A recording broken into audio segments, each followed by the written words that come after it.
Déjanos, oh Señor, lavar tus pies, besar tus pies, Señor, conocerte en la intimidad de este lugar, Señor.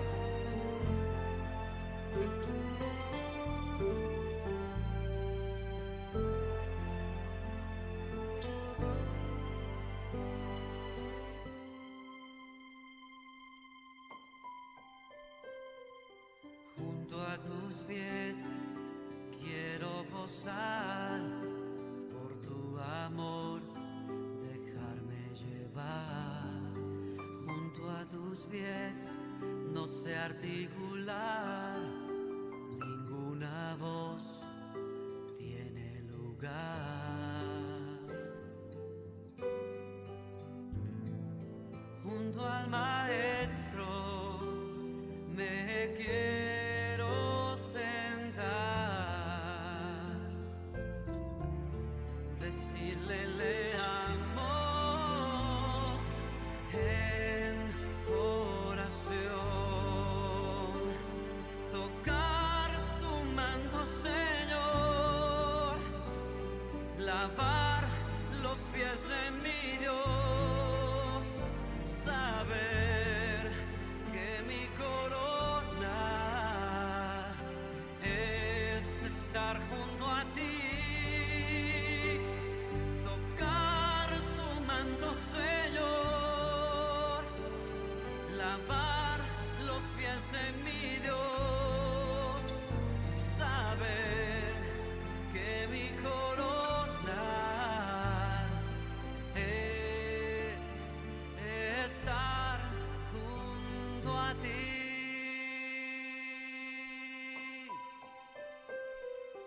Junto a tus pies me envuelve la paz, cuerdas de amor capturan mi ser.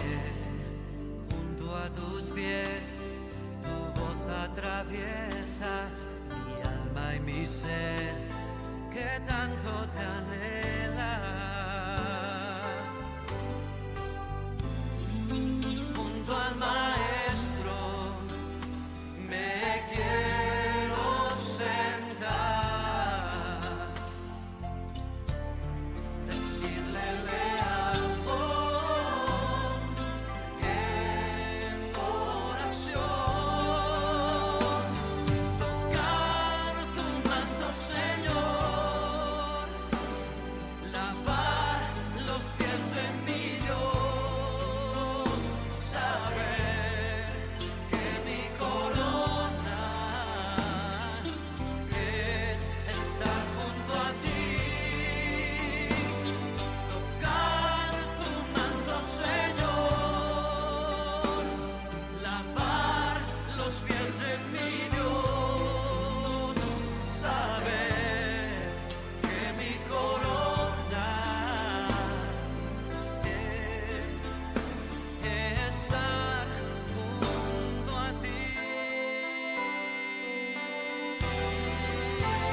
Te adoramos, oh Señor.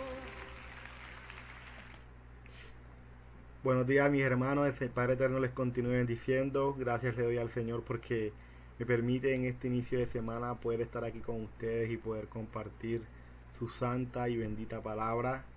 Le doy gracias porque Él ha sido bueno, Él ha sido bondadoso, Él ha sido misericordioso y nos permite estar aquí nuevamente para seguir aprendiendo más de Él, para seguir conociéndole, para cada día, para la gloria y la honra de su nombre, vivir una vida que a Él le agrade, vivir una vida conforme a su voluntad, para la gloria de nuestro Señor y Salvador. Amén.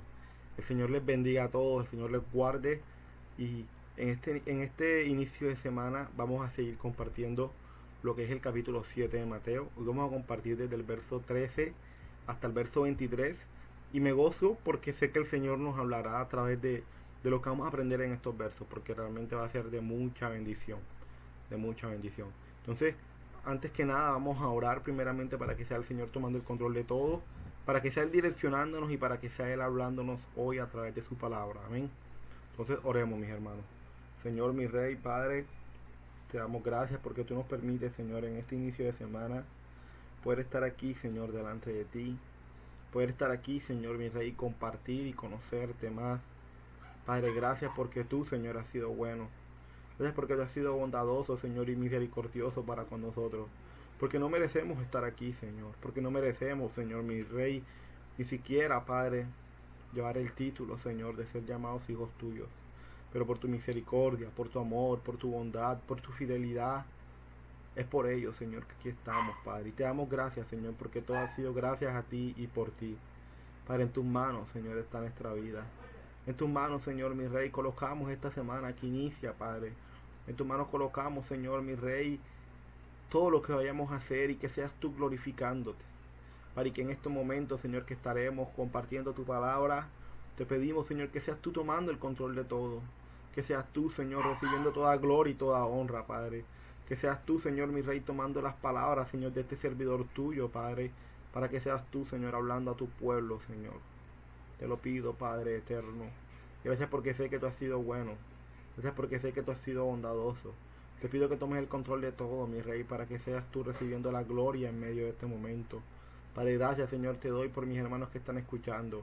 Gracias porque sé, Señor, que tú hablarás sus vidas así como has hablado a la mía, mi Rey. Te doy gracias, Padre. Guarda toda la congregación.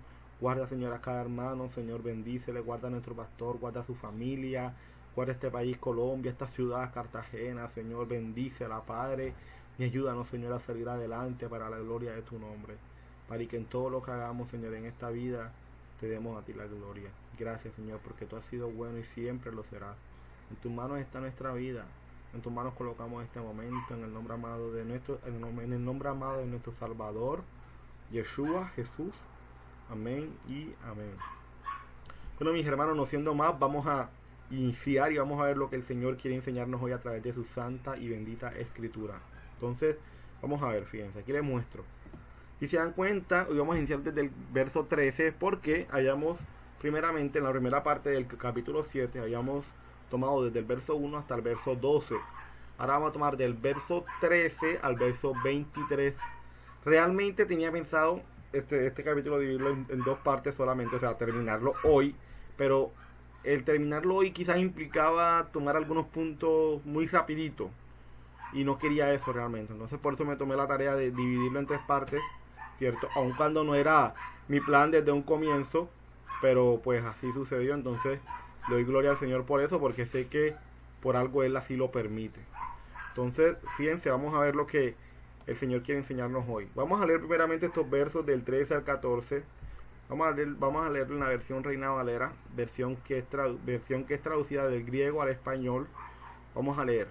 Dice: entrad por la puerta estrecha, porque ancha es la puerta y espacioso el camino que lleva a la perdición, y muchos son los que entran por ella. Porque estrecha, ¿qué es estrecha? La puerta es estrecha. Y angosto es el camino que lleva a la vida, y pocos son los que la hallan. Ahora vamos a ver las escrituras restauradas en nombre verdadero. Entrad por la puerta angosta, porque ancha es la puerta y espacioso el camino que lleva a la perdición, y muchos son los que entran por ella. Angosta es la puerta, y angosto es el camino que lleva a la Allín, que lleva a la vida, a la Allín, a la Shayín, y pocos son los que la hallan. Entonces, angosta es la puerta y angosto es el camino que lleva a la ¿qué? A la vida, a la vida. Pero en este caso, ancho es la puerta y espacioso es el camino que conduce a la muerte, conduce a la perdición. Entonces vamos a ver lo que el Señor quiere enseñarnos a través de estos versos. Quizás han sido versos que lo hemos estudiado, visto, leído por mucho tiempo y está bien. Pero vamos a tratar de entenderlos hoy desde la concepción hebrea del siglo I, o sea, desde la mentalidad de nuestro Salvador en el siglo I. No verlo como quizás nosotros lo podemos ver hoy o como lo podemos interpretar hoy, lo cual no siempre va a ser malo, porque siempre es bueno traer el texto, digamos, a nosotros a fin de aplicarlo a nuestra vida, a fin de aplicarlo al hoy, ¿cierto? Pero también es muy importante no dejar de un lado en el estudio, entenderlo también de cómo se veía en su momento. Entonces, ya cuando yo lo entiendo de cómo se ve en su momento, es cuando yo lo traigo y lo aplico a mi vida. Primero lo llevo a su momento, lo interpreto desde su momento. Y después de entenderlo desde ese momento que hago, lo aplico al día de hoy, lo aplico a mi vida hoy, a lo que se está viviendo hoy. Entonces, así es como se debería hacer, y así lo vamos a hacer para la gloria del Señor. Ahora, en preguntas estos versos, entendiendo las palabras de nuestro Salvador en los versos del 13 al 14. Vamos a entender las palabras de nuestro Salvador en estos versos. Entendiendo las palabras de nuestro Salvador en los versos del 13 al 14. Vamos a ver. Estas palabras de nuestro Salvador tienen tres palabras claves. Tres palabras claves que nos ayudarán a entender lo dicho por él, las cuales son. ¿Cuáles son esas tres palabras? La puerta ancha, ¿cierto? La puerta estrecha y el camino. Son tres frases que nos van a ayudar bastante. Entender lo que es la puerta ancha, entender lo que es la puerta estrecha y entender lo que es el camino. Cuando entendemos esas tres cosas, pues vamos a poder entender con gran facilidad lo que nuestro Salvador quiso transmitirnos a través de estas palabras. Amén. Entonces vamos a ver. Nuestro Salvador nos va a transmitir una enseñanza usando como simbología la puerta ancha y angosta.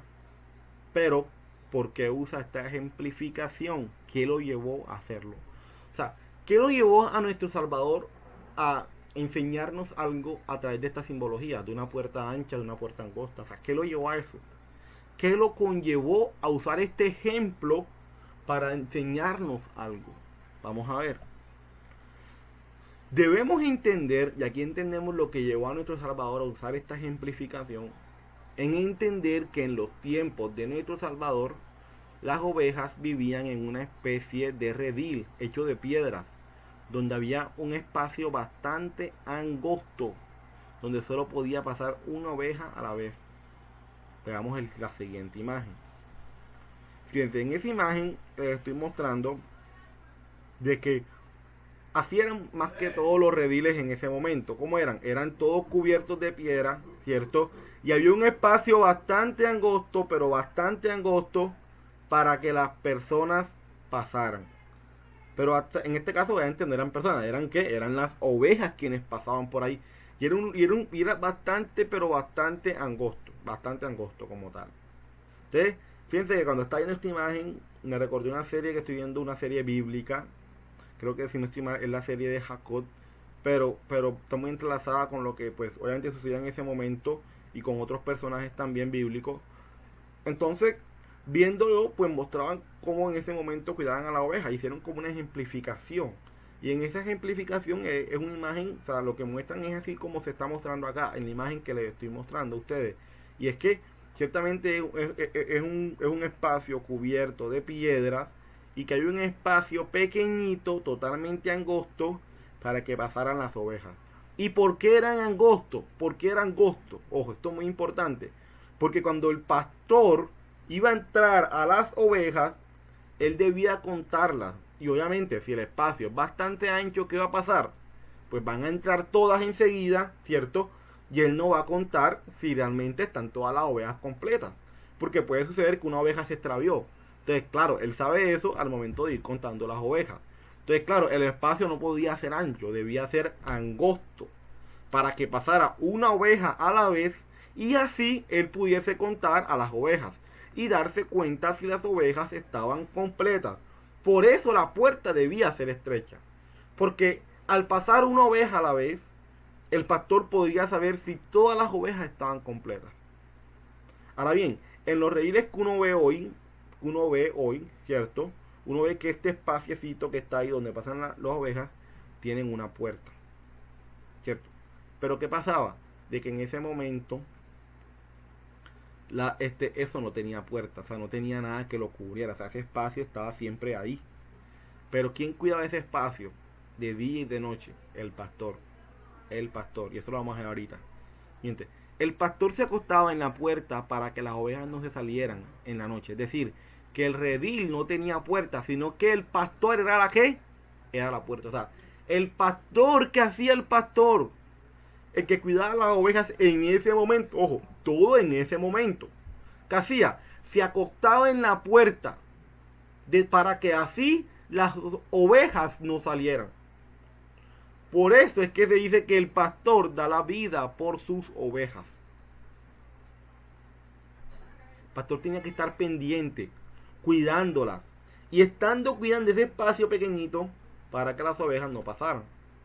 La puerta estrecha,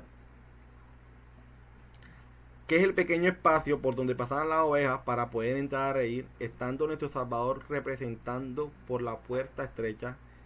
O sea, nuestro Salvador está siendo representado por la puerta estrecha, porque Él es la puerta estrecha. Él es esa puerta estrecha. Nuestro Salvador es la puerta estrecha para poder llegar ¿a qué? A la vida eterna, ¿cierto? Él es la puerta estrecha. Es la puerta estrecha. Ahora bien, vamos a ver por qué Él se define a Él como la puerta estrecha. Ojo, porque es muy importante, porque la pregunta es, bueno, Jacob, ¿y cómo llegas a la conclusión de que nuestro Salvador, Jesús, es la puerta estrecha? Cuando entendemos lo que quiere decir la puerta ancha. Y cuando entendemos las siguientes palabras de nuestro Salvador. Ojo, porque recuerden que todo está unido. Aquí nada más estamos viendo 2 versículos.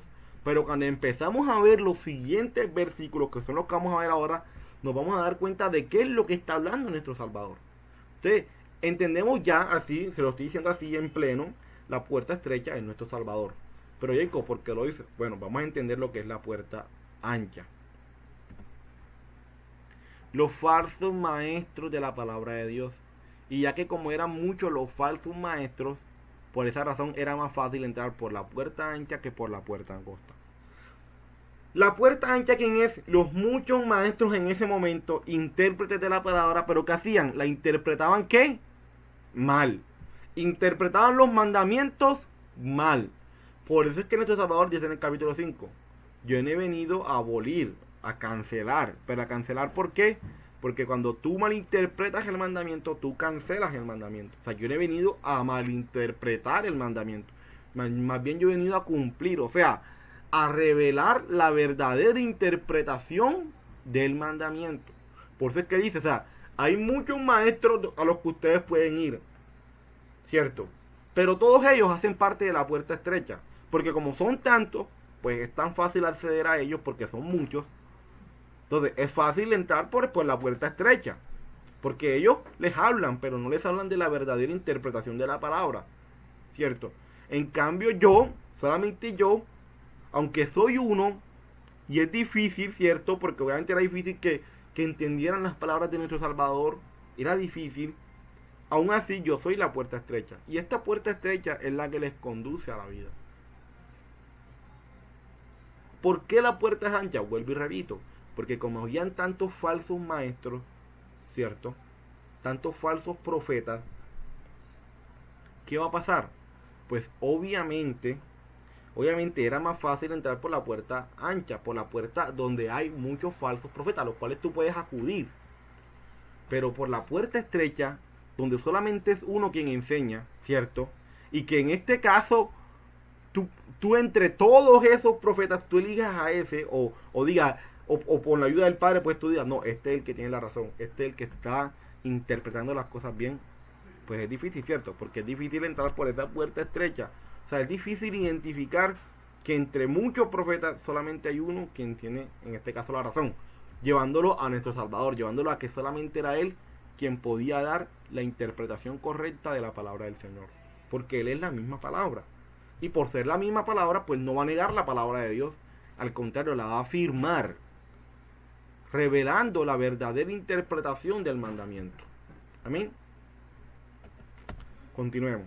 ¿Y cuál es el camino? Muy importante. El camino, pues, es la interpretación a la palabra de Dios. Porque una interpretación incorrecta te guiará hacia los falsos maestros, ¿cierto? Hacia la puerta ancha. O sea, a ti te interpretan mal la palabra de Dios y eso es que te conduce. Pues a la puerta ancha, porque te conduce a los muchos falsos maestros. Pero una interpretación correcta de la palabra de Dios te guía por la puerta angosta. La puerta que te lleva a una salvación en Cristo Jesús, nuestro Salvador. Esa puerta estrecha. Porque hay tantos falsos maestros, hay tantas falsas interpretaciones a la palabra. O sea, hay tantos caminos anchos. Porque hay tantas falsas interpretaciones que es fácil llegar por ahí. Es fácil. Pero entender la correcta interpretación de la palabra y entrar por ese camino estrecho es lo difícil. Entre tanta gente que te quiere conducir por la puerta ancha. Nosotros como congregación siempre lo hemos repetido, el pastor lo ha repetido, nuestro hermano José los miércoles lo ha recalcado también. Y es que nosotros como congregación no pretendemos haberlo alcanzado todo. O sea, no pretendemos tener la verdad absoluta, porque la verdad absoluta de todo es nuestro Salvador. Él es la verdad absoluta y por eso lo estamos estudiando a Él y estamos tratando de entender sus palabras desde su contexto, no saliéndonos de ahí. Estamos tratando. No pretendemos haberlo alcanzado todo, no pretendemos tener la verdad en todo, no pretendemos tener la razón en todo, pero lo que sí cada día pretendemos y buscamos todos como congregación es agradar a nuestro Señor.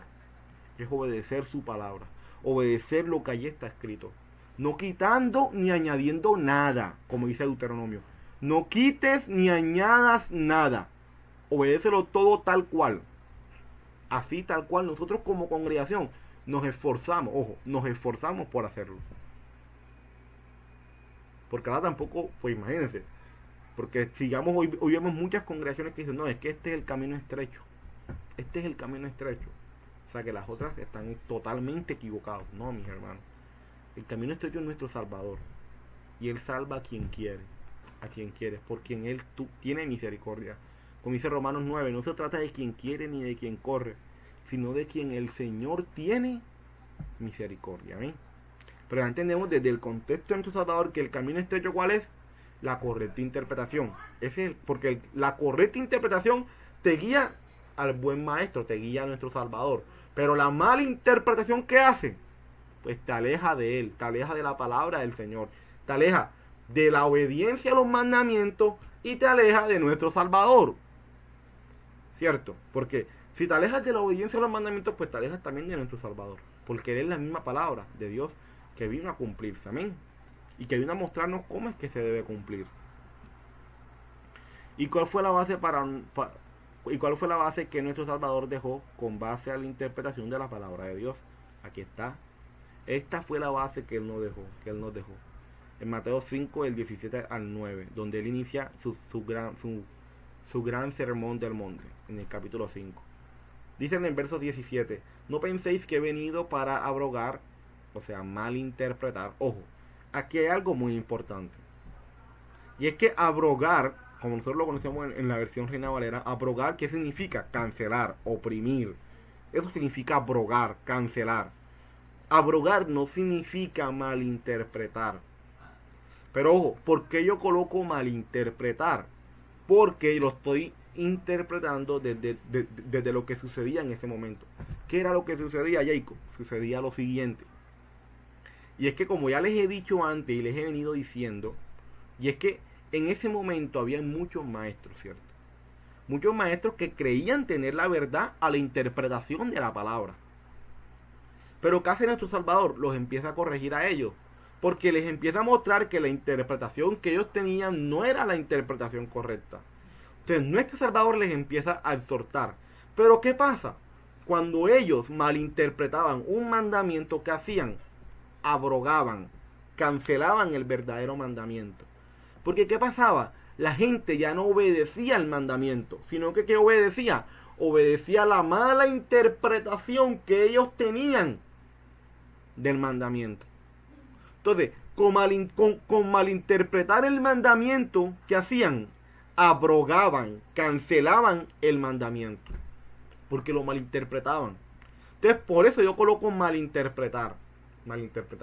Pero hago la claridad de que abrogar no significa malinterpretar, significa cancelar. La gran pregunta es, ¿y cómo cancelaban el mandamiento? Pues malinterpretando el mandamiento. Entonces, muy importante eso. Entonces, no penséis que he venido a malinterpretar, o sea, a abrogar la ley. ¿Qué es la ley? Lo que realmente en hebreo se conoce como Torah, o debió haber sido traducido como instrucción. Porque ¿qué es la ley? Son instrucciones de Dios para su pueblo. O sea, la Torah. ¿Y qué es la Torah? Pues lo que nosotros conocemos como Pentateuco. Entonces, no penséis que yo he venido a malinterpretar la Torah, o sea, la instrucción de Dios, la ley de Dios, o los profetas, o sea, o los Nebim. No he venido para abrogar, o sea, no he venido para malinterpretar, sino ¿para qué? Para cumplir, o sea, para mostrarles la verdadera y la correcta interpretación al mandamiento.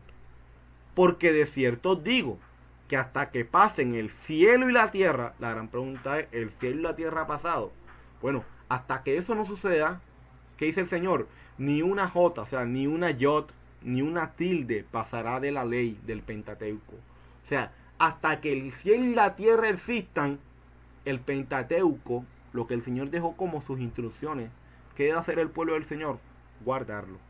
Hasta que todo se haya cumplido. De manera que cualquiera que quebrante, ojo, fíjense lo que dice el Señor, cualquiera que quebrante uno de estos mandamientos. ¿Cuáles mandamientos? Pues los que están en la Torah, o sea, los que están en lo que nosotros conocemos como Pentateuco. De manera que cualquiera que quebrante uno de estos mandamientos muy pequeños y así enseña a los hombres, muy pequeño será llamado ¿en dónde? En el reino de los cielos. Ya aquí hemos entendido lo que es el reino de los cielos, que de hecho hoy lo vamos a repetir nuevamente, vamos a recordar eso. Más cualquiera que los haga y los enseñe, o sea, si tú obedeces el Pentateuco, lo que el Señor deja en su instrucción, lo obedeces y le enseñas a los demás a obedecerlo también, ¿qué pasará? Entonces tú vas a ser llamado grande en el reino de los cielos. Entonces, esa es la base que nuestro Salvador deja. Y pues que el Señor nos ayude, mis hermanos, porque que nadie se crea justo.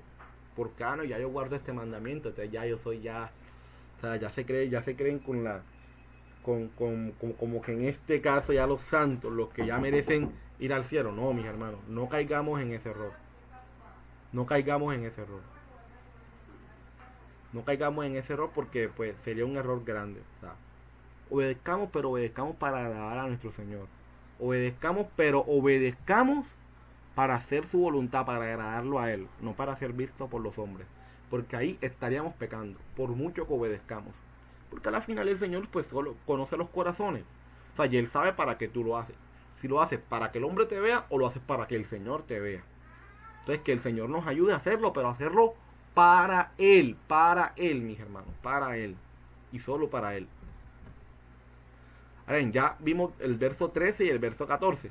Pero fíjense, si se dan cuenta de lo que yo les decía, nada más leímos el verso 13 y el verso 14, pero no leímos los siguientes textos porque son los que vamos a estudiar ahora. Pero fíjense cómo inicia el verso 15. Cuídense de los falsos, ¿qué? Profetas. O sea que cuando nuestro Salvador hablaba de la puerta ancha, ¿a qué se refería? A los falsos profetas. Claro, porque es fácil entrar por ahí. Es fácil entrar por los falsos profetas. Porque son los que más abundan, son los que más hay, son los que más te pueden convencer. Pero por la puerta estrecha, ¿cierto? Por donde está el verdadero profeta, por ahí es difícil entrar. Entonces vamos a leerlo en la nueva versión internacional. Cuídense de los falsos profetas. Vienen ustedes disfrazados de ¿qué? De ovejas. Pero por dentro son lobos feroces. Verso 16. Por sus frutos los conocerán. ¿Acaso se recogen uvas de los espinos o higos de los cardos? Del mismo modo, todo árbol bueno da fruto bueno, pero el árbol malo da fruto ¿qué? Da fruto malo. Un árbol bueno no puede dar fruto malo, y un árbol malo no puede dar un fruto bueno. Todo árbol que no da buen fruto, ¿qué pasa con ese árbol que no da un buen fruto? Se corta y se arroja al fuego. Aquí vamos a recordar la concepción de fuego, porque es muy importante eso. Así que por sus frutos los conocerán. Ojo, por nuestros frutos seremos conocidos. Vamos a leerlo ahora en la Biblia K2 Israelita Mesiánica. Tengan cuidado con los falsos profetas. Ellos vienen a ustedes vestidos de oveja, pero por dentro son lobos hambrientos. Por sus frutos los reconocerán. ¿Puede la gente recoger uvas de los espinos o higos de los cardos? De la misma forma, todo árbol saludable produce buen fruto, pero todo árbol enfermo produce un mal fruto.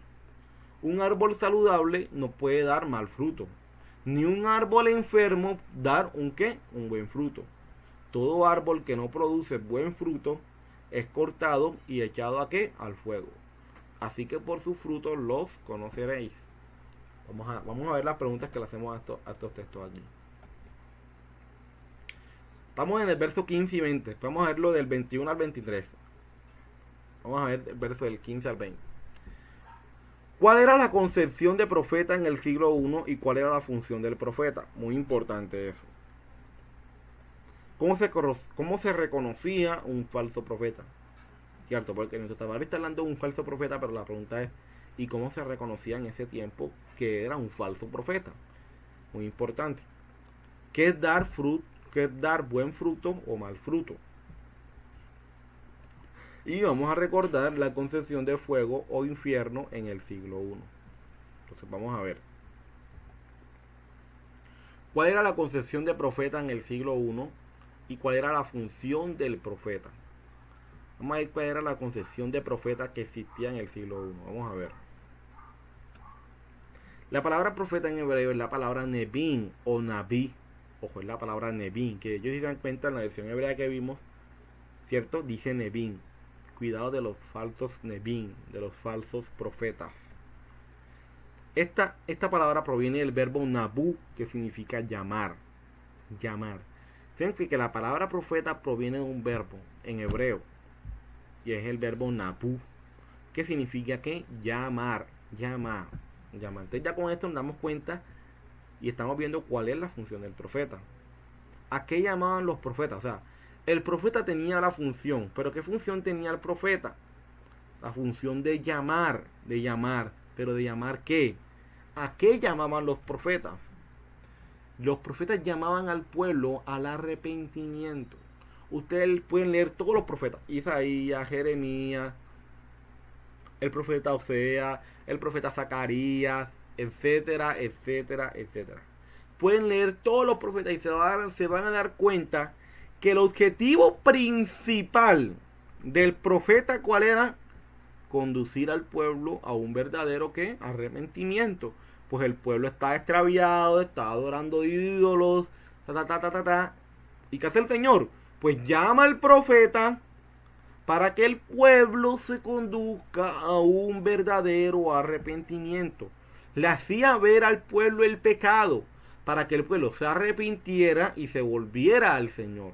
Entonces recordemos, profeta en hebreo, palabra nebín, que proviene de la palabra, del verbo nabú, que significa llamar. La gran pregunta es, ¿a qué llamaban los profetas? Pues llamaban al pueblo a un verdadero ¿qué?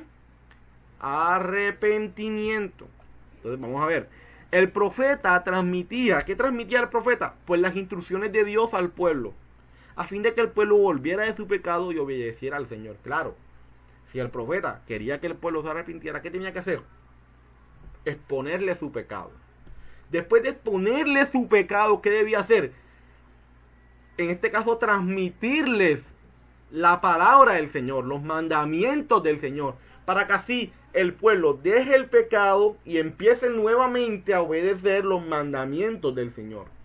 O sea, que el profeta, ¿cierto? bíblicamente debe tener una función primordial. Y si no la cumple, pues no es profeta. Porque para eso es llamado el profeta. Para conducir al pueblo al arrepentimiento. ¿Y cómo lo hace? Exponiéndole su pecado y predicándole, enseñándole la palabra, los mandamientos del Señor. Para que el pueblo deje el pecado, ¿cierto? A fin de que comience nuevamente a obedecer los mandamientos del Señor. Amén. Entonces, ahí nos damos cuenta cuál es la función de ese profeta. Continuemos. Pero entonces vamos a ver qué es el arrepentimiento, porque yo le soy sincero, en estos días estuve hablando con un primo mío y yo le decía a él con base a este, al significado de lo que es arrepentimiento. Yo le decía algo muy importante. Yo le decía, primo, la verdad es que yo te soy sincero, yo hoy por hoy, yo estoy seguro que yo le pregunto a 15 personas de diferentes denominaciones, o aún de la misma congregación, como tú quieras, pero les pregunto a esas 15 personas qué es arrepentimiento, y te aseguro que de los 15, de cada uno sale una definición diferente. Porque para unos arrepentimiento es esto, es lo otro, Yo decía, es verdad. Porque ni siquiera el pueblo del Señor tiene claridad de estos conceptos a veces. Ojo, no tenemos la verdad absoluta. Pero sí es importante acercarnos a la palabra desde el original para poder entenderla mejor. Amén. Entonces vamos a ver, ¿qué es arrepentimiento? En hebreo es la palabra teshuvah. Y proviene del verbo shub. O sea, la palabra hebrea para arrepentimiento es teshuvah. Y la palabra teshuvah proviene de un verbo en hebreo, que es el verbo shub, que significa volver. Teshuvah es volverse y regresarse a Dios, a la obediencia a sus mandamientos. Claro, cuando el pueblo te dice, cuando el profeta te manda a que te vuelvas al Señor, pueblo mío, vuélvete a mí. O sea, pueblo mío, arrepiéntete. Vuélvete a mí, vuélvete a la obediencia a mi palabra. Porque estás obedeciendo cosas que no están en mi palabra. Entonces, vuélvete a la obediencia a mí. Vuélvete a la obediencia a mi palabra, a mi instrucción. Amén. Eso es lo que el Señor está haciendo. Y de esa forma debemos entender lo que es el arrepentimiento. De hecho, otra definición es volverse en U. O sea, volverse en sí, regresarse en U. Es como que tú vas por un camino que el Señor te manda arrepentimiento. Entonces tú te regresas, que es cierto, das la vuelta y vuelves al Señor. Estás caminando por sendas por donde no debes andar. El Señor te llama y pone en tu corazón hacer teshuvah, o sea, hacer arrepentimiento. ¿Y tú qué haces? Ah, sí, mira, estoy andando por un mal camino. ¿Qué hago? Me doy la vuelta y vuelvo al Señor. Vuelvo a su palabra. Vuelvo a la obediencia. Amén. Entonces, siempre me gusta hacer este ejercicio aún con mis hermanos. Con mis hermanos cuando estoy con ellos compartiendo la palabra. Y es que les explico un concepto y les pregunto. Ahora sí, díganme ustedes qué significa. Entonces, y se los acabé de decir y es como que, y están pensando, pero no. O sea, esa es la idea. Entonces ahora vamos a ver, ¿qué es el arrepentimiento? Bíblicamente, para después no estar como que divagando, no, ¿qué es esto? ¿Qué es esto? Algunos lo toman como un remordimiento, pero nos damos cuenta que no es remordimiento. Porque tú puedes seguir tu camino con remordimiento y todavía no has hecho teshuvah, porque todavía no te has vuelto en sí. Es un accionar. Un accionar gracias al Señor, porque Él es quien permite ese accionar en nosotros. Porque si fuese por nosotros, seguimos de largo. Entonces, arrepentimiento, teshuvah, proviene del verbo shut en hebreo, que significa volver. ¿Por qué volver? Porque yo me vuelvo al Señor. Yo dejo mi mal camino y me vuelvo a Él, para obedecerlo a Él. Amén. Ahora bien, ¿cuál era la función del profeta? El profeta debía cumplir la función de conducir al pueblo a un verdadero arrepentimiento, que el pueblo volviera a Dios y a la obediencia a su palabra. Ahora bien, vamos a ver cómo se reconocía un falso profeta. Esto es muy importante. Vamos a ver. Habían 3 métodos, ¿cierto? Bíblicos, o sea, digamos que en general son estos 3 métodos de comprobación que el pueblo podía aplicar para discernir si el profeta era falso o verdadero. ¿Cuáles son esos métodos? Vamos a verlos. Estos tres que vamos a ver. Primero, había que hacer una comprobación bíblica. Aunque el profeta realizara alguna señal para convalidar sus palabras, si el mensaje contradecía la Torá, o sea, el Pentateuco, la palabra de Dios, entonces era un falso profeta. O sea, el profeta pudo haber dado una señal, pero si eso, cierto, contradice lo que la palabra del Señor enseña, pues ¿qué pasaba? Pues obviamente era un falso profeta. Ahora vamos a ver lo que dice Deuteronomio 13 del 1 al 5. Fíjense lo que dice este texto en Deuteronomio.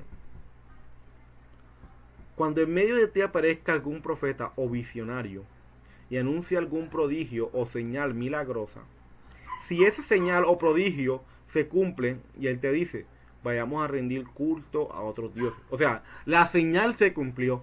Pero aún así ese profeta, ¿a qué te manda? ¿A qué te conduce? Te conduce a qué? A adorar otros dioses, que no es el Dios verdadero. Dioses que no has conocido. ¿Qué te va a decir el Señor? No prestes atención a las palabras de ese profeta o visionario.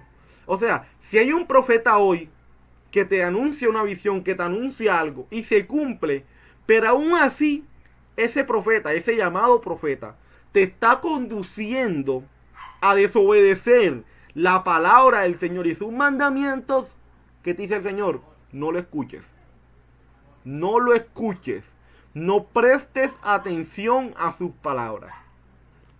El Señor tu Dios te estará probando. Fíjense lo que dice. El Señor nos estará probando para saber si lo amas con todo el corazón y con toda el alma.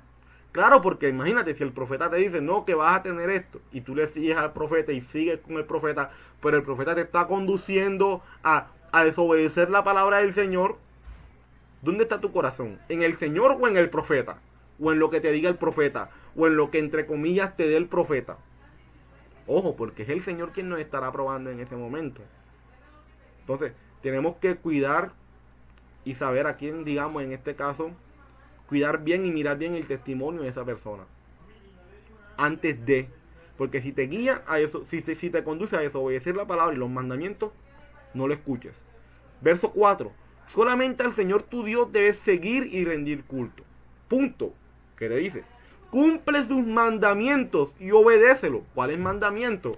Pues los mandamientos que ya estaban escritos, ¿cierto? No los que van a hacer, no algo después, es los que ya están. O sea, cumple los mandamientos y obedécelos. Sírvele y permanece fiel a él. Condenarás a muerte a ese profeta. Fíjense lo que el Señor mandaba a lo que le sucedería a ese profeta. Que ese profeta iba a ser condenado ¿a qué? A muerte. Por haberte aconsejado rebelarte contra el Señor tu Dios que te sacó de Egipto y te rescató de la tierra de esclavitud. Así extirparás el mal que haya en medio de ti, porque tal profeta habrá intentado apartarte del camino que el Señor tu Dios te mandó que siguieras. Ojo, mis hermanos, ojo con que alguna persona nos quiera apartar del camino que el Señor ya nos ha mandado a seguir. ¿Y dónde está ese camino? Pues en las palabras que Él ya escribió, en toda su escritura. O sea, si alguien nos manda a apartarnos de lo que dice el Señor en su palabra y en todas las palabras, ojo con eso. Ojo con esto. Porque toda la palabra del Señor es verdad. David dice, Señor, la suma de toda tu palabra es verdad. Y si alguien, solo por lo que sea, te quiere apartar de esa verdad, no lo escuches. Dice el Señor, no lo escuches. Punto 2. La predicción que no se cumplía no era del Señor. Y por lo tanto era un falso profeta quien habla. O sea, ya vimos el caso en el cual alguien habla, ¿cierto? Y se cumple la profecía, se cumple lo que él dice. ¿Cierto? Pero vamos a ver que aunque eso se cumple, ¿qué pasa? El profeta te está conduciendo a desobedecer la palabra del Señor. Entonces ya sabemos que aunque se cumpla lo que diga, sigue siendo un falso ¿qué? Profeta. Porque no te está guiando a lo principal. ¿Y qué es lo principal? Pues guiarte a arrepentirte, guiarte a obedecer al Señor. Ahora vemos el caso de alguien que se dice llamar profeta y que te dice algo pero que no se cumple lo que te está diciendo. ¿Qué pasará? Es un falso profeta también. Entonces vamos a ver lo que dice Deuteronomio 18 del 20 al 22. Pero el profeta que se atreva a hablar en mi nombre y diga algo que yo no le haya mandado decir, ¿qué pasará con él? Morirá. Morirá. La misma suerte correrá el profeta que hable en nombre de otros dioses. Tal vez te preguntes, ¿cómo podré reconocer un mensaje que no provenga del Señor? Si lo que el profeta proclama en el nombre del Señor no se cumple ni se realiza, será señal de que su mensaje no proviene del Señor. Ese profeta habrá hablado con presunción, no le temas. Pero ojo, ya sabemos que no solamente se trata de que si la profecía se cumple. Porque ahí la gente dice, no, es que lo que él me dijo se cumplió. Eso es que es un buen profeta. Pero ojo, espérate ahí. Pero te está guiando a lo que primordialmente te debe guiar ese profeta, que es a obedecer la palabra del Señor, que es a guiarte a un verdadero arrepentimiento. Porque si no lo está haciendo, aunque lo que él te diga se cumpla, es un falso profeta. Porque ya lo vimos. Ese es el segundo, este es el primer, ya vimos el primer punto y el segundo punto. Ahora vamos a ver el tercer punto. Si es un profeta, cierto, que no obedece, que no es obediente a los mandamientos del Señor, entonces es un falso profeta. O sea, si es un profeta que no está obedeciendo, si no es un profeta obediente, ojo, si este no es un profeta que obedece los mandamientos del Señor, entonces sencillamente pues es un falso profeta. O sea, te puede decir que esto y tan se cumplió, pero si tú ves que no es un profeta que está obedeciendo los mandamientos, pues sencillamente es un falso profeta. Fíjense lo que dice Jeremías 23 del 9 al 14. En cuanto a los profetas, habla Jeremías, se me parte el corazón en el pecho. Son palabras de Jeremías. Y se me estremecen los huesos por causa del Señor y de sus santas palabras. Hasta parezco un borracho, alguien dominado por el vino. A causa de la maldición, el país está lleno de adúlteros. La tierra está de luto y los pastos del desierto se han secado. Los profetas corren tras la ¿qué? Tras la maldad. Y usan su poder para la ¿qué? Para la injusticia. O sea, para no obedecer los mandamientos. Recuerden que habíamos aprendido que en hebreo la palabra justicia es la palabra sedaká, que no solamente significa actuar con equidad, sino también actuar conforme a la palabra de Dios. O sea, cuando un profeta actuaba con injusticia, no solamente era que actuaba con inequidad, sino que también estaba actuando no conforme a los mandamientos del Señor. Impíos son los profetas y los sacerdotes. Aún en mi propia casa encuentro su maldad, o sea, encuentro su pecado. Vamos a ver ahorita más adelante que la palabra maldad tiene que ver con eso, con pecado. Afirma el Señor. Por eso su camino será resbaladizo. Serán empujados a las tinieblas y en ellas se hundirán. Yo traeré sobre ellos una calamidad en el año de su castigo, afirma el Señor. Algo insólito he observado entre los profetas de Samaria. Profetizaron en nombre de Baal y descarriaron a mi pueblo Israel. Y entre los profetas de Jerusalén he observado cosas terribles. Claro, cometen adulterio, o sea, están pecando y viven en la mentira. Fortalecen las manos de los malhechores. Ninguno se convierte de su maldad, o sea, de su pecado. Todos ellos son para mí como Sodoma. Los habitantes de Jerusalén son como Gomorra. Fíjense, eran falsos profetas. Podían decir cualquier cosa y se cumplía. Sí, pero estaban en maldad, o sea, estaban pecando. No estaban obedeciendo la palabra del Señor. Entonces, eran considerados falsos profetas. Si no obedece la palabra del Señor, pues es un falso profeta. Hoy no nos vamos a poner a ver y a juzgarnos que es que tú eres un falso profeta. No, mis hermanos, porque eso no nos compete a nosotros. Eso le compete al Señor. Uno con la sabiduría y el conocimiento que el Señor nos va dando a través de su palabra, pues ya uno va sabiendo. Pero pues nada hacemos con estar señalando ni nada, porque al final eso le compete al Señor. O sea, como lo habíamos aprendido, antes de buscar, ¿cierto? Y ver la viga en el ojo de mi hermano, ¿qué debo hacer yo? Pues sacarme la astilla que tengo en mi ojo. Entonces, no se trata de juzgar, pero sí se trata de discernir quién es un falso profeta y quién es un buen profeta, sin necesidad de estar juzgando. Amén. Bueno, y ahora vamos a ver lo que es dar buen fruto o mal fruto. Porque realmente a veces decimos, bueno, pero ¿qué significa? O realmente nos ponemos a pensar y qué es dar un buen fruto o mal fruto. Pero la respuesta está en la palabra, mis hermanos. Así es que vamos a ver. Fíjense, la clave para poder entender lo que es dar un buen fruto o un mal fruto está en Salmo 1. ¿Quién se iba a imaginar que para poder entender lo que es dar un buen fruto o un mal fruto, había que tener claro lo que decía el Salmo 1. Salmo que seguramente hemos leído en muchas ocasiones, pero que no nos hemos percatado realmente lo que quiere decir ese salmo y lo que en eso se conecta con las palabras de nuestro Salvador. Así que vamos a ver, fíjense lo que dice el Salmo 1, capítulo 1, verso del 1 al 3. Dichoso el hombre que no sigue el consejo de los quienes, de los malvados. ¿Quién es el malvado? Vamos a ver más adelante que el malvado tiene que ver con el pecador. Ni se detiene en la senda de los pecadores. Se dan cuenta que el malvado está muy ligado a lo que es el pecador, o sea, al que falla al Señor. Ni cultiva la amistad de los blasfemos, sino que en la ley del Señor se deleita, y de día y de noche medita ¿en qué? En ella. O sea, de día y de noche medita ¿en la qué? En la ley del Señor. Es como árbol plantado a la orilla de un río, que cuando llega su tiempo da ¿qué? Da fruto, y sus hojas jamás se marchitan. Todo cuanto hace prospera. Este salmo es hermoso, mis hermanos. Porque este salmo, ¿qué nos está diciendo este salmo? Que aquella persona que se deleita en la ley del Señor, que ve la ley del Señor como un deleite en su vida, que medita en esa ley de día y de noche, que medita en esa ley de día y de noche, que obedece esa ley y esa palabra del Señor. Ojo, que realmente es mal traducida como ley, porque no debe ser traducida como ley, sino como instrucción o mandamiento. Entonces, esa ley en la que esa persona se deleita y medita de día y de noche, esa persona, al hacer eso, ¿qué va a pasar con esa persona? Va a ser como un árbol que se planta. Y que cuando se planta, empieza a dar ¿qué? Fruto. Empieza a dar fruto digno de arrepentimiento. Entonces, bendito es aquel que medita en la ley del Señor de día y de noche, que se deleita en la ley del Señor, porque esa persona dará su fruto. Va a dar obviamente un buen fruto.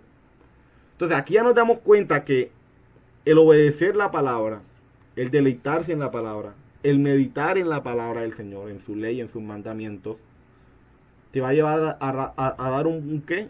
Un buen fruto. Un buen fruto. Pero ¿qué te va a llevar a dar un mal fruto? Despreciar la palabra, despreciar la ley del Señor. Despreciarla, porque lo contrario a deleitarse es a despreciarla. Cuando yo me deleito en un alimento, cierto, me gusta, me lo como con esa pasión porque me gusta. Pero cuando no me gusta, ¿qué hago? Lo desprecio, lo dejo a un lado. Es lo mismo, mis hermanos. Si nos deleitamos en la ley del Señor, daremos buenos frutos. Pero si la despreciamos, vamos a dar malos frutos. Porque no vamos a dar frutos conforme a la palabra, sino conforme al mundo y a las costumbres del mundo. Entonces, ojo, y no solamente deleitarme, porque hay gente que quizás en la euforia, en sus emociones, dice, wow, es que la ley del Señor es hermosa, es divina. Pero no la lee, no la conoce, no medita en ella.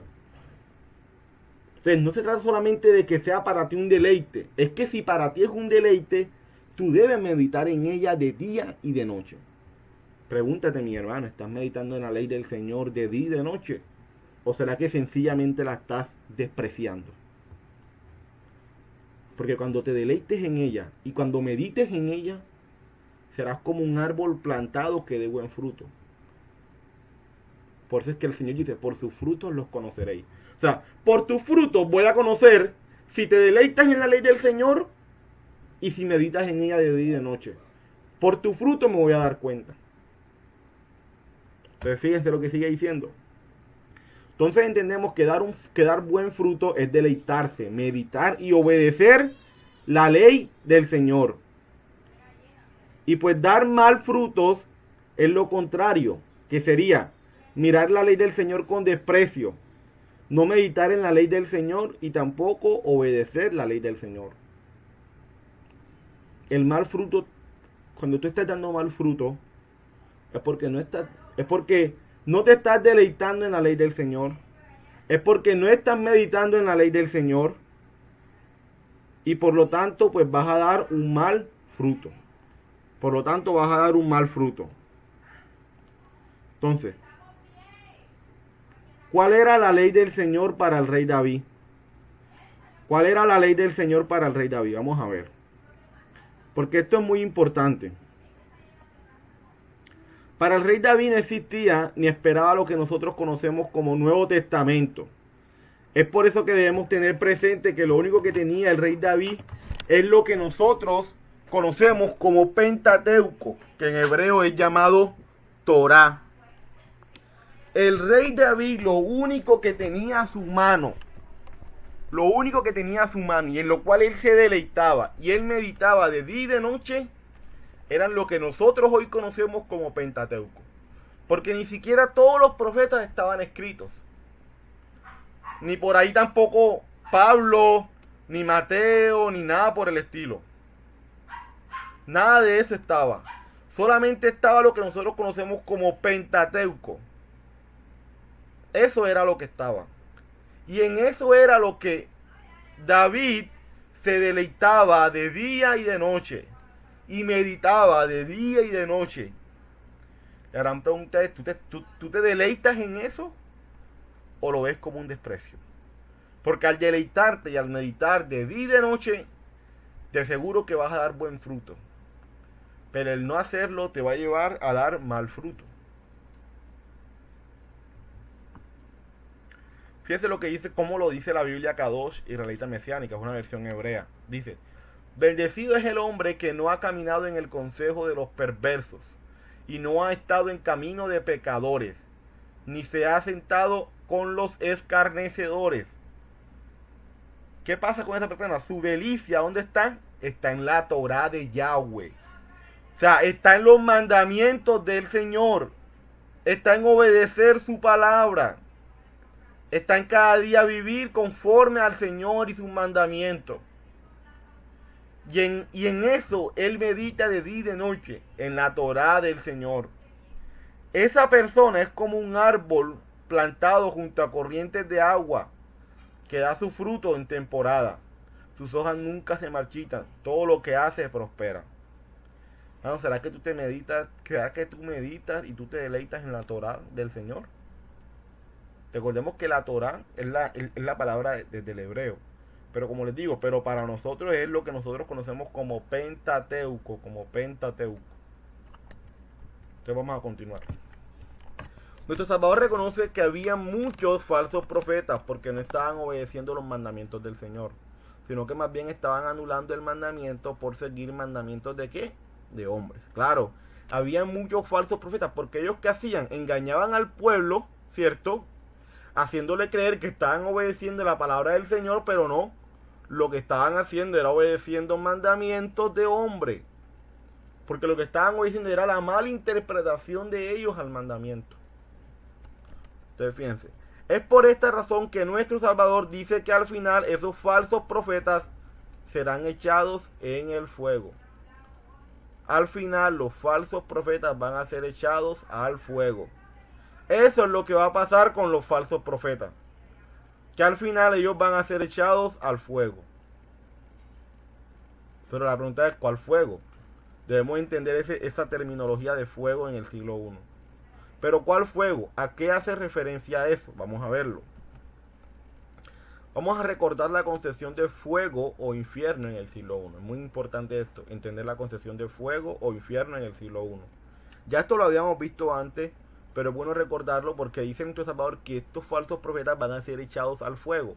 Ojo, quizás para nosotros el fuego hoy hace referencia al infierno, como quizás lo hemos entendido, lo hemos conocido, pero debemos entenderlo desde el siglo I. O sea, ¿cuál era la mentalidad del siglo I a lo que se refería como fuego? Si era lo que nosotros hoy pensamos o es algo diferente. Quizás hoy por hoy nosotros dentro de nuestra mentalidad pensamos que el fuego se refería al infierno. Pero ¿qué estaba pensando nuestro Salvador cuando hablaba de ser echado en el fuego? ¿Qué estaba pensando nuestro Salvador? Vamos a ver qué era lo que estaba pensando nuestro Salvador de ser echado al fuego. La razón por la cual Jesús usa el fuego para hablar de lo que les espera a aquellos falsos profetas que no obedecen la Torá es por lo siguiente. En los tiempos de nuestro Salvador había un conocido valle de Ginón, que estaba fuera de Jerusalén, y en esos tiempos era el basurero de la ciudad. Ojo, fíjense lo que está pasando. En ese momento había un tal llamado Valle de Ginón. ¿Y qué pasaba con ese valle? Pues ese valle en ese momento era el basurero del pueblo. El lugar se mantenía ardiendo para cremar la basura. Las creces o los gusanos consumían todo lo que el fuego no lograba destruir. O sea, era un basurero total. Total. Eso existía en el siglo I, el Valle de Ginón. Ahora bien, en el tiempo de los reyes de Judá, el Valle de Ginón era un lugar de completa idolatría. O sea, anteriormente, antes de nuestro Salvador, el valle todavía existía. Pero el valle, aunque tenía todavía la misma función, también era un lugar de mucha idolatría. Porque en ese lugar las personas sacrificaban a sus hijos a dioses paganos. Y para eso vamos a ver el siguiente texto. En el segundo libro de Crónicas, capítulo 28, verso del 1 al 3. Fíjense lo que dice. Acaz tenía 20 años cuando ascendió al trono y reinó en Jerusalén 16 años. Pero a diferencia de su antepasado David, Acaz no hizo lo que agrada al Señor. Al contrario, siguió el mal ejemplo de los reyes de Israel y también hizo imágenes fundidas de los Baales. Asimismo, quemó incienso en el valle de Ben Hinnom. En el valle de Ben Hinnom, ¿qué hizo el rey? Quemó incienso en el valle de Ben Hinnom. ¿Qué significa Ben Hinnom? En el valle de los hijos de Hinnom. En el valle de Hinnom. ¿Y qué hizo ahí? Y sacrificó en el fuego a sus hijos, según las repugnantes ceremonias de las naciones que el Señor había expulsado al paso de los israelitas. Ustedes fíjense que para nosotros esto hoy puede ser algo sorprendente, el creer que el pueblo y el pensar que el pueblo que hacía en ese momento sacrificaba a sus hijos al fuego en el valle de Ginón, y lo hacía pues como un culto idolátrico a un dios pagano. Entonces, qué horrible quizás, cierto, para nosotros el pensar esas cosas hoy, que el pueblo hacía esas cosas. De hecho, llegaron a hacer cosas hasta mucho peores, diría yo, con el hecho de comerse a sus propios hijos, por el hambre que estaba pasando el pueblo. Y el Señor en Deuteronomio capítulo 28 muestra y le muestra al pueblo las consecuencias que le iban a pasar por haber desobedecido. Y entre esas está esta, mis hermanos. O sea, el Señor le ha dicho, ustedes llegan a desobedecer mis mandamientos, mi Torá, y les pasará esto. Y eso era lo que le estaba pasando al pueblo. Por la desobediencia, estaban llegando al punto de sacrificar a sus hijos en el valle de Ginón. Lo dicho anteriormente nos da a entender que cuando nuestro Salvador habla de ser echado en el fuego, ciertamente hacía referencia al valle de Ginón. Pero más allá de eso, también hacía referencia de ser echados en el paganismo, ya que era allí donde muchas personas le sacrificaban sus hijos a los dioses paganos. O sea, el Señor está hablando de que estos falsos profetas que estaban predicando falsas cosas y que estaban conduciendo al pueblo no a obedecer los mandamientos de Dios, sino a obedecer los mandamientos de hombres, el Señor dice que estos van a ser echados al fuego. O sea, van a ser echados al valle de Ginón y a la idolatría. Claro, porque al final, si no están obedeciendo la palabra del Señor y están obedeciendo mandamientos de hombres, también están cayendo ¿en qué? En idolatría. Porque es dejar a un lado al Señor para colocar a un lado mi mala interpretación de la palabra del Señor. Y eso es idolatría. Fíjense este comentario aquí de nuestro hermano Carlos Henao. Él publica un artículo sobre el infierno, que entre comillas es el Valle de Ginón. O sea, él hace un estudio sobre lo que es, sobre la concepción de lo que era el infierno en el siglo I. Y hace este comentario en su artículo. David Kingi fue un erudito judío quien vivió entre los años 1160 y 1235. Dijo que el valle se convirtió con el tiempo en el basurero de Jerusalén, el cual se mantenía ardiendo a fin de incinerar los desperdicios y cuerpos. Por esta razón Jesús siempre usaba expresiones como horno de fuego, tinieblas de afuera, lloro y crujir de dientes, el fuego que no puede ser apagado, el gusano de ellos no muere y el fuego nunca se apaga. No cabe duda de que cuando Jesús hablaba del infierno, se estaba refiriendo al valle de los hijos de Ginón, o sea, al valle de Ben Ginón, que estaba en las tinieblas de afuera de Jerusalén, que siempre está ardiendo de día y de noche por la cantidad de basura y de cuerpos arrojados en el mismo. Fíjese este comentario de un erudito judío de ese tiempo que vivió entre los años 1160 y 1235, que concuerda con lo que les he venido diciendo. Y fíjense este mapa que está aquí de Jerusalén en la época de nuestro Salvador, en la época de Jesús, y aquí nos damos cuenta que aquí está el Valle de Ginón a las afueras de la ciudad, a las afueras de Jerusalén. Aquí está el Valle de Ginón. Entonces ahí nos damos cuenta que cuando el Señor habla del infierno, cuando el Señor habla del fuego, no se refiere al infierno como nosotros lo pensamos hoy. Esa concepción en el siglo I no existía. También existía la del Valle de Ginón. La del Valle de Ginón. Amén. Ahora vamos a ver los versos del 21 al 23, que son los últimos versos en el día de hoy. Vamos a ver. No todo el que me dice Señor, Señor entrará en el reino de los cielos. Esto es en la versión Reina Valera. No todo el que me dice Señor, Señor entrará en el reino de los cielos, sino el que hace la voluntad de mi Padre que está aquí en donde, en los cielos. Muchos me dirán en aquel día, Señor, Señor, no profetizamos en tu nombre, y en tu nombre echamos fuera demonios, y en tu nombre hicimos muchos milagros. Y entonces les declararé, nunca os conocí, apartados de mí, hacedores de maldad. Estas son unas palabras fuertes de nuestro Salvador. Porque fíjense, vamos a verla ahorita en la escritura restaurada en el nombre verdadero. No todo el que me diga Adoneinu entrará conmigo en el Malhut Hashamayim, o sea, en el reino de los cielos. Recuerden que esta versión utiliza mucho los términos hebreos, sino el que Shomer Ratzon Abisheba Shamayim, sino el que hace la voluntad de mi Abba que está en el Shamayim, o sea, sino el que hace la voluntad de mi Señor, de mi Padre que está en donde, en los cielos.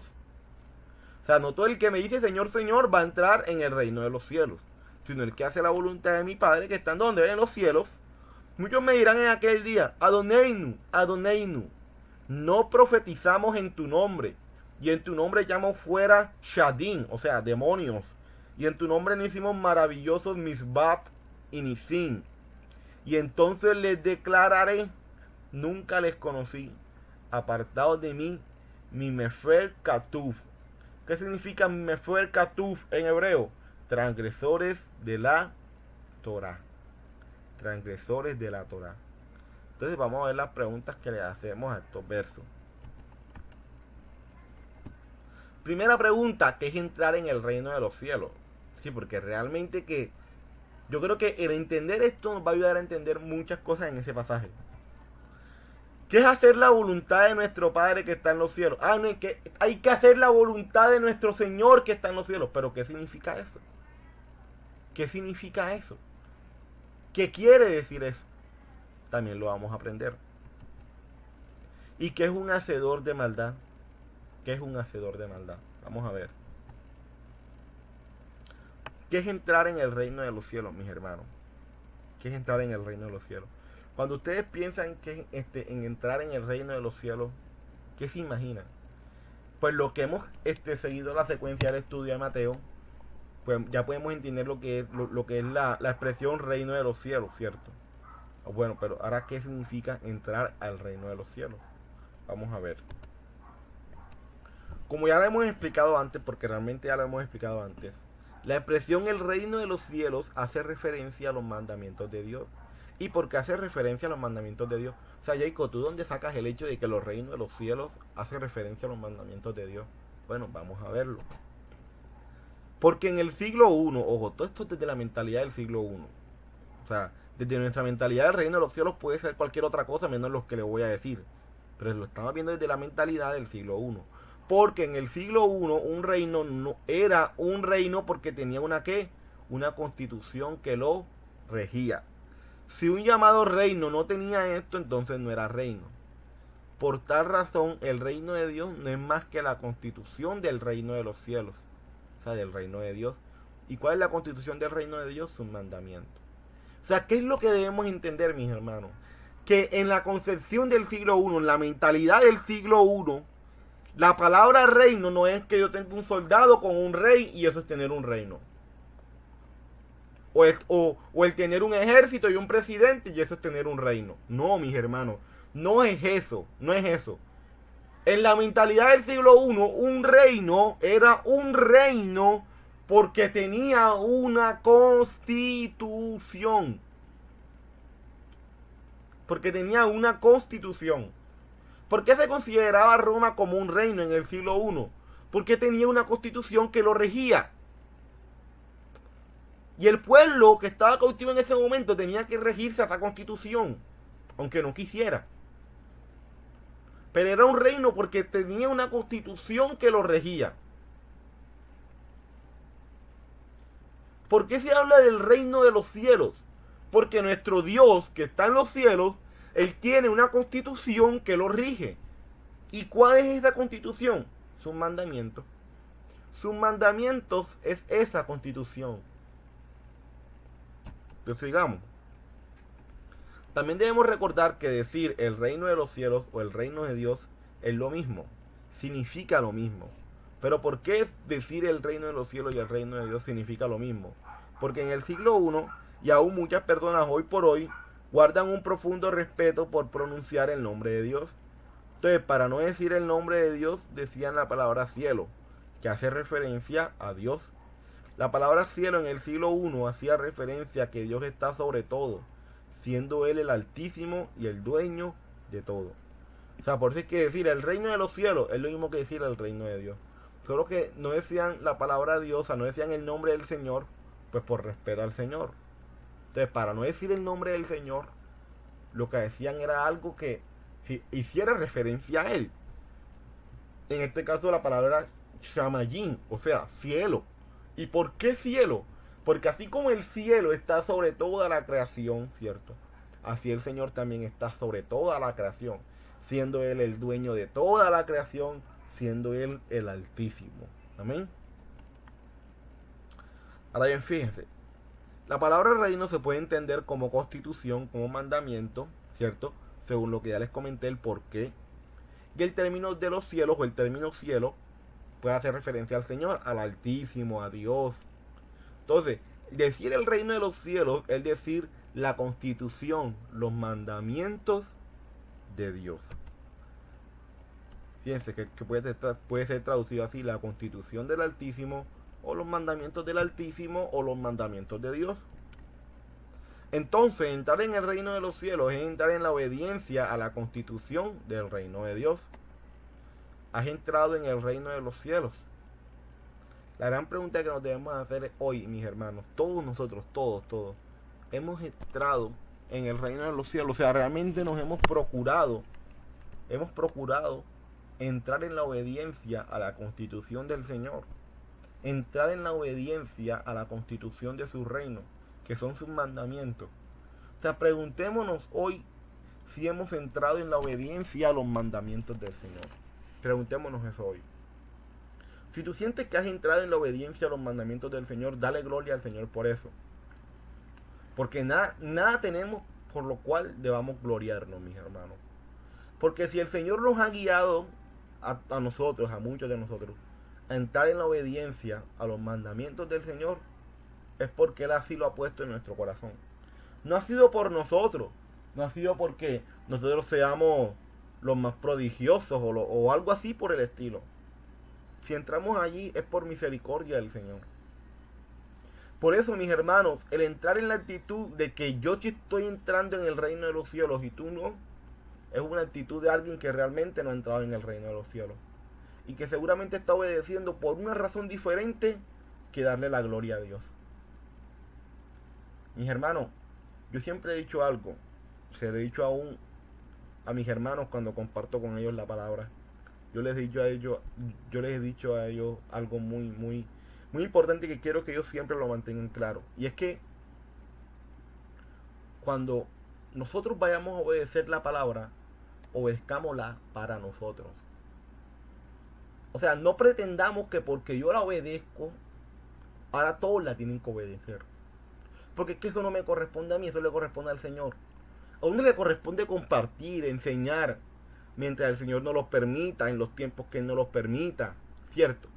Pero no imponerle a esa persona que tiene que hacerlo. Porque es que eso no me corresponde a mí, eso le corresponde al Señor. Eso es un trabajo de Él. Nuestra responsabilidad está en enseñar, en compartir, pero quien abre el entendimiento es el Señor. Entonces, si tú vas a obedecer pretendiendo que los demás también tienen que hacerlo, lo estás haciendo mal, mis hermanos. Lo estás haciendo mal. Porque no lo estás haciendo para la gloria del Señor. Lo estás haciendo para que los demás también lo hagan. Y no es la idea. Tú hazlo para ti. Hazlo para el Señor, para darle gloria a Él. Pero no lo hagas pretendiendo que los otros también tienen que hacerlo. Enseña en los espacios que Dios te lo permita. Enseña, comparte la palabra. Porque eso es muy importante. Pero no pretendas por eso que ahora los demás tienen que también ir alineados contigo. Tú que has entrado, dale gloria al Señor por eso. Pero aquel que tú ves que no ha entrado en la obediencia a los mandamientos de Dios, ora al Señor por él. ¿Tienes la oportunidad en algún momento de compartirle? Compártele, enséñale con amor, con mansedumbre, no con altivez, no como que forzándolo, no. Ahí poco a poco, recuerda la paciencia y la misericordia que el Señor ha tenido para contigo. Y de esa misma forma enseña a los demás. Pero no lleguemos a ese punto, mis hermanos, porque no es lo que el Señor quiere. Si algo he aprendido también es que la Torá, la palabra del Señor, sus mandamientos, no están para discutirse. Están para obedecerlos y aplicarlos a nuestra vida. Más nada. Entonces, hagámoslo, que seguramente con nuestro testimonio inquietamos a muchos. Y mientras tengamos la oportunidad, compartamos. Y hagámoslo con sabiduría, con esa sabiduría del Señor. Amén. Entonces continuemos. Entonces ahorita vamos a ver qué es hacer la voluntad de nuestro Padre que está en los cielos, mis hermanos. ¿Qué es hacer la voluntad de nuestro Padre que está en los cielos? O sea, cuando nos imaginamos de hacer la voluntad de nuestro Padre, ¿a qué, digamos, qué es lo que se nos viene a la mente? Ya aprendimos que es entrar en el reino de los cielos y eso nos va a ayudar a entender esto. Nos va a ayudar mucho. Fíjense por qué. Pero aquí antes de entrar en sí, en saber qué es, quería definir primero qué es la palabra voluntad o qué significa la palabra voluntad en hebreo. Vamos a ver qué significa. En hebreo la palabra voluntad es la palabra ratzon y ella tiene que ver con un deseo del hombre. O sea, cuando en hebreo, cuando tú tienes ganas de hacer algo, porque en ti hay una voluntad de hacerlo. ¿Cierto? Está ese deseo en ti de hacerlo. Es como que cuando tenemos ese dicho de que yo tengo la voluntad de hacer las cosas. O sea, es porque en ti está ese deseo de hacer las cosas. Pero ojo, en hebreo el hecho del deseo no solo se queda en deseo, porque muchas veces uno quiere cosas y uno quiere hacer cosas. Pero si tú no haces nada para hacer eso y para que eso se haga, pues al final en ti lo que hay es un mero sentimiento. Pero realmente no hay un deseo, porque ese deseo te tiene que llevar a algo. ¿Y por qué se lo digo? Por lo siguiente. Porque la raíz de la palabra ratzon, que es voluntad en hebreo, es la palabra raz, que significa correr. O sea, en hebreo, la voluntad no solamente es tener el deseo. Yo tengo el deseo de agradar a Dios, yo tengo el deseo de obedecerlo. No, sino que va ligado a un accionar. ¿Por qué? Porque la palabra ratzon, que es voluntad, proviene de la palabra raz o del verbo raz, que significa correr. Y el correr es un accionar. Entonces, si una persona realmente quiere algo, pues ¿qué va a hacer? Va a correr para conseguirlo. O sea, si una persona realmente quiere agradar a Dios y quiere hacer la voluntad de Dios, va a hacer lo que sea para agradar a Dios y para hacer la voluntad de Dios. Y para eso, fíjense, vamos a ver lo que dice Salmo 48. Dice: el hacer tu voluntad, Dios mío, me ha agradado, y tu ley está en medio de mí. Fíjense que David relaciona la voluntad, el hacer la voluntad de Dios, con el agradar, con la ley del Señor. O sea, David no deslinda las dos cosas. Para David, el hacer la voluntad de Dios va ligado a la ley del Señor. ¿Pero por qué? Vamos a ver. Porque David ciertamente tenía un deseo profundo por agradar a Dios. Y para eso sabía que debía guardar la ley, la instrucción de Dios en medio de su corazón. Claro, David dice: yo tengo un deseo de agradar a Dios, pero para poder cumplir ese deseo, ¿qué debo hacer? Debo guardar la ley del Señor en mi corazón para poder obedecer la ley del Señor y así hacer la voluntad de Dios. ¿Cierto? Entonces, ¿qué es hacer la voluntad del Señor? es caminar conforme a los mandamientos del Señor. No es solamente tener el deseo, es accionar. Oye, si yo tengo un deseo, yo voy a accionar, porque ese deseo me lleva ¿a qué? A accionar, porque en ti está ese deseo. Porque sabía que el hacer la voluntad de Dios implica obedecer sus mandamientos. Sabiendo de esto podemos entender las palabras de nuestro Salvador. No todo el que me dice Señor, Señor, entrará en el reino de los cielos. Que en otras palabras es, no todo el que me dice Señor, Señor, es porque ha entrado en la obediencia a mis mandamientos, sino el que hace la voluntad de mi Padre que está en los cielos. O sea, no se trata solamente de decir Señor, Señor, te amo, mi Padre Santo, no.